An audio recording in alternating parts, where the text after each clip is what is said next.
Hi everyone, welcome to crazy TV. తెలుగులో చక్కటి కథల కోసం మా ఛానల్ని లైక్, కామెంట్ చేసి సబ్స్క్రైబ్ చేసుకోండి. బెల్ ఐకాన్ కొట్టడం మాత్రం మర్చిపోకండి. జరిగిన కథ. ఇంతకు ముందు భాగంలో సుమతి కుమార్కి కాఫీ తెచ్చి ఇస్తుంది.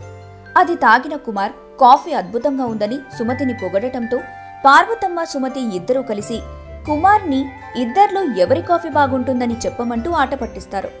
వాళ్లకి సమాధానం చెప్పలేక ఏదో ఒక కుంటి సాకు చెప్పి కుమార్ అక్కడి నుంచి జారుకుంటాడు.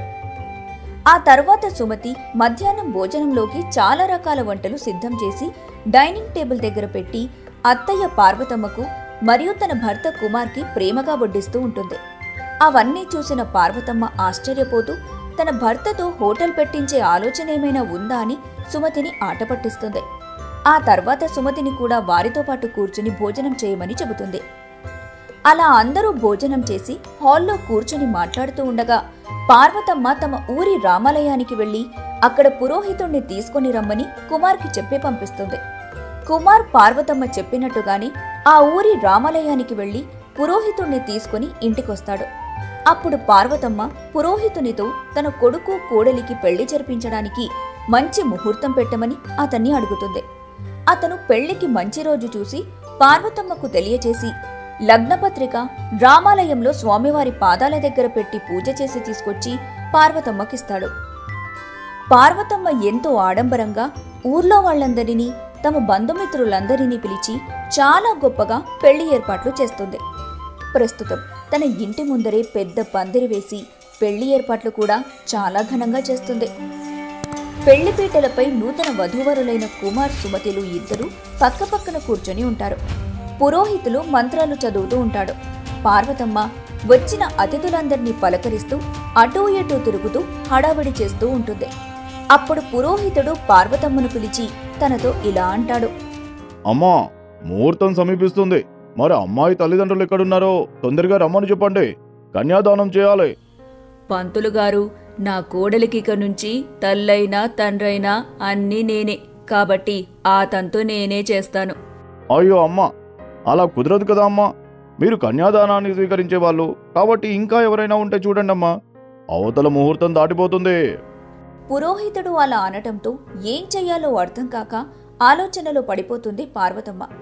అప్పుడే ఆ ఊరు పెద్దయిన సుబ్రహ్మణ్యం అక్కడికొచ్చి పార్వతమ్మకి నమస్కారం పెడతాడు. అప్పుడు పార్వతమ్మకి వెంటనే ఒక ఆలోచన వస్తుంది. వెంటనే ఆ ఊరి పెద్దయిన సుబ్రహ్మణ్యానికి జరిగిన విషయమంతా చెప్పి కన్యాదానం చేయడానికి ఒప్పిస్తుంది. ఆ తర్వాత పురోహితుని దగ్గరికి వెళ్లి ఇలా అంటుంది.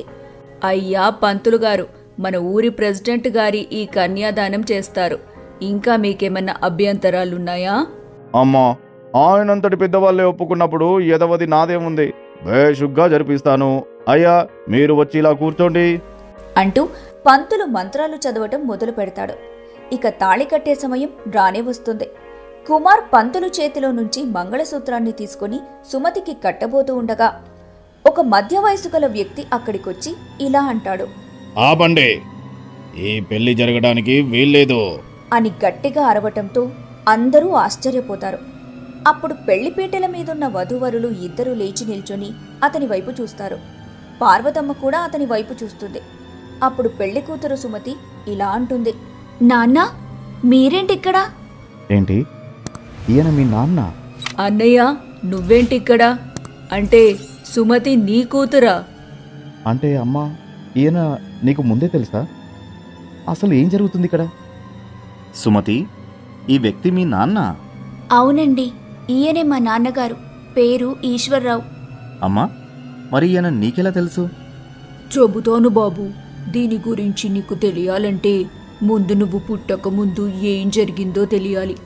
అమ్మా, నువ్వు ఇప్పుడు ఈ స్టోరీ వదిలేసి ఫ్లాష్ బ్యాక్లోకి వెళ్ళమాకవు.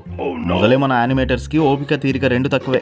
పైగా ఇప్పుడు అంత సమయం ఇంకా బడ్జెట్ కూడా లేదు కాబట్టి యూట్యూబ్ లెంతీ వీడియోలాగా కాకుండా యూట్యూబ్ షార్ట్స్లో వీడియోలాగా నీ ఫ్లాష్ బ్యాక్ని ఇదే సీన్లో కంప్లీట్ చేయమ్మా. చెప్పడానికి పెద్దగా ఏం లేదు బాబు. నీలాగే నేను మీ నాన్న ఇంట్లో వాళ్లకు తెలియకుండా ప్రేమించి పెళ్లి చేసుకున్నాం. ఆ కోపంతో మా అన్నయ్య నా చెల్లెల్ని లేపుకుపోతావా అని మీ నాన్నని చంపడానికి ప్రయత్నించాడు. ఆ భయంతో మేము ఆ ఊరి నుంచి ఈ ఊరికి పారిపోయొచ్చాం. బతుకు తెరువు కొరకు నా 2 గాజులమ్మి మీ నాన్న 2 గేదెలు కొనుక్కొచ్చాడు. వాటితోనే పాల వ్యాపారం చేసేవాడు మీ నాన్న. నేను కూడా అప్పట్లో ఆ పాలతో చేసిన వెన్న, పెరుగు ఇంటింటికి తిరిగి అమ్మేదాన్ని. నువ్వు పుట్టాక నిన్ను చూసుకోవడానికని ఆ పని మానేసి ఇంటి దగ్గరే ఉండిపోయాను. అబ్బా అమ్మా, నీ పాల వ్యాపారం కాసేపు పక్కన పెడతావా? ముందు ఈయన ఎవరో చెప్పమంటే నేను ఇంటింటికి తిరిగి అమ్మాను, దానితో నిన్ను పోషించాకన్నా అంటూ సీరియల్ డైలాగ్స్ కొడతావేంటమ్మా? ముందు ఈయన ఎవరో చెప్పు. ఇంకా నీకు అర్థం కాలేదా? నేను చెప్పిన కథలో ఆ అన్నయ్య ఈయనే నీకు మేనమామ అవుతాడు. అంటే అత్తయ్య, మీరు నాకు మేనత్త అవుతారు కదా? అయితే నాన్న, మీరు నాకు పెళ్లి చేయాలని చూసిన మీ చెల్లెలి కొడుకు సంబంధం ఇదేనా? అవునమ్మా, ఇదే ఆ సంబంధం. ఏంటన్నయ్యా నువ్వు చెప్పేది? ఇది నిజమా? అవునమ్మా పార్వతి, ఆ రోజు నేను మీ పెళ్లికి ఒప్పుకొని ఉంటే మన తల్లిదండ్రుల్ని కోల్పోయే దౌర్భాగ్యం ఉండేది కాదు. మళ్ళీ తిరిగి ఈరోజు మనం ఈ పరిస్థితుల్లో కలుసుకోవాల్సిన అవసరం వచ్చేది కాదు. నువ్వు చెప్పేది నాకేం అర్థం కావట్లేదన్నయ్యా. అమ్మా నాన్నల అంత్యక్రియలకు నేనొచ్చినప్పుడు మమ్మల్ని వాళ్ల చివరి చూపు కూడా చూసుకోకుండా అక్కడి నుంచి మమ్మల్ని తరిమేశావు. అసలు ఆ రోజేం జరిగింది? మీ పెళ్లికి ఒప్పుకున్న తర్వాత అమ్మా నాన్న నువ్వు బావగారిని తీసుకువస్తావని వెళ్ళావు కదా. వాళ్ళు మీ ఇద్దరి రాక కోసమే ఎదురు చూస్తూ ఉన్నారు. కానీ నేను నీ ఇష్టాన్ని వ్యతిరేకించడంతో నువ్వు పారిపోయి పెళ్లి చేసుకున్నావు. ఆ కోపంతో బావగారిపై దాడి చేశానని మీ ఊరి వదిలిపెట్టి పారిపోయారు. ఆ విషయం తెలిసిన అమ్మా నాన్న ఆ ఆవేశంతో నిన్ను మన ఇంటికి దూరం చేశాననే బాధతో ప్రతిరోజు కుమిలిపోతూ మంచం పట్టారు. వాళ్ళు చనిపోతూ నన్ను, నీకు బావగారికి క్షమాపణలు చెప్పి ఎలాగైనా మళ్ళీ మిమ్మల్ని మన కుటుంబంలో కలుపుకోవాలి అని నా దగ్గర మాట తీసుకున్నారు. అదే వాళ్ళ చివరి కోరిక. కానీ అప్పుడు నాకున్న ఆవేశంలో నీ వల్లే అమ్మా నాన్న చనిపోయారనే కోపంతో మిమ్మల్ని దూరం పెట్టాను. కానీ కొన్నాళ్లకు నాకు కూతురు పుట్టింది. తను చిన్నతనంలో ఒకరోజు సంతలో తప్పిపోయింది. అప్పుడు తను కనబడక నేను బెంబేలెత్తిపోయాను. నా గుండె ఆగినంత పనయ్యింది. తను మళ్ళీ దొరికాక ఆ క్షణంలో నాకు అర్థమైంది, అమ్మా నాన్నలకి నిన్ను దూరం చేసి ఎంత తప్పు చేశాను అని. అప్పుడు మీ గురించి చాలా వెతికాను. మీ జాడ ఎక్కడా కనిపించలేదు. కానీ కొంతకాలానికి మన బంధువుల ద్వారా మీ ఇద్దరికీ కొడుకు పుట్టాడు అని తెలిసింది. అందుకే ఆ క్షణంలో నిర్ణయించుకున్నాను, ఏ రోజుకైనా నా కూతురుని నీ కొడుక్కి ఇచ్చి పెళ్లి చేసి విడిపోయిన మన కుటుంబాన్ని ఒకటి చేయాలి అని. అందుకే సుమతి కాలేజీలో తనతో కూడా చదువుతున్న ఒక అబ్బాయిని ప్రేమించిందని తెలిసి నేను సుమతి ప్రేమను కాదన్నాను. అందుకే తాను నన్ను కాదని నాకు తెలియకుండా ఇంట్లో నుంచి పారిపోయి వచ్చేసింది. ఆ విషయం తెలిసి తనను వెతుకుతూ ఉంటే తను ఈ ఊరిలో ఉందని, ఈరోజు ఆ అబ్బాయిని పెళ్లి చేసుకోబోతుందని తెలిసింది. అందుకే ఎలా అయినా ఈ పెళ్లి ఆపాలని ఉన్న పొలంగా ఇక్కడికి వచ్చాను. తీరా ఇక్కడికి వచ్చాక తెలిసింది ఆ అబ్బాయి మరెవరో కాదు, నీ కొడుకని. వెతకబోయిన తీగ కాళ్లకు చుట్టుకుందని సరైన సమయానికి వచ్చావన్నయ్యా. ఇన్నాళ్లైనా ప్రేమ పెళ్లిళ్లను ఆపే నీ బుద్ధి మాత్రం మారలేదు. ఏదైతేనేం, మొత్తానికి ఇలా అయినా విడిపోయిన మన కుటుంబాలు మళ్ళీ కలుస్తున్నాయి. నాకు అదే సంతోషం. అవును చెల్లమ్మ, నువ్వు చెప్పింది 100కి 100 నిజం. ఎలాగైతేనే అమ్మా నాన్నల చివరి కోరిక ఇలా తీరింది. ఇప్పుడు వాళ్ళ ఆత్మలకు శాంతి చేకూరుతుంది. ఇదంతా నా కోడలు ఇంట్లో కాలు పెట్టిన వేళ విశేషం. ఏంటమ్మా ఇది? ప్రేమించింది నేను, తనని లేపుకొచ్చి పెళ్లి చేసుకుంది నేను. ఇప్పుడు ఇదంతా నీ కోడలే చేసినట్టు తనని నెత్తి మీద పెట్టుకుంటావే? ఇదిగో చూడండి, ఇప్పుడే చెబుతున్నాను, మా అత్తయ్యనేదైనా అంటే ఊరుకునేది లేదు. అంటే ఇప్పుడు మీ అత్తా కోడళ్ళిద్దరూ ఒకటైపోయారా? మామయ్య, ఏంటి ఇప్పుడు నా పరిస్థితి?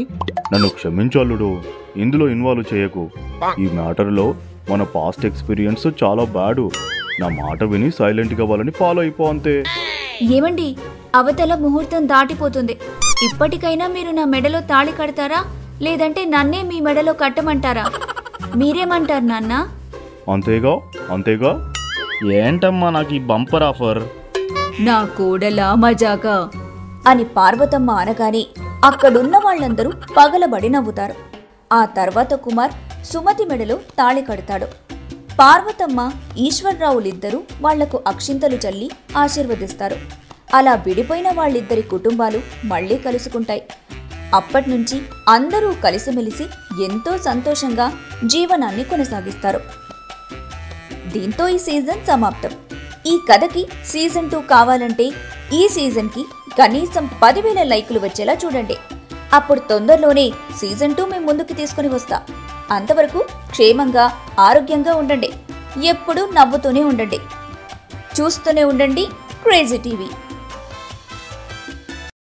అయ్యో, సబ్స్క్రైబ్ చేసుకోకుండానే వెళ్ళిపోతున్నారా?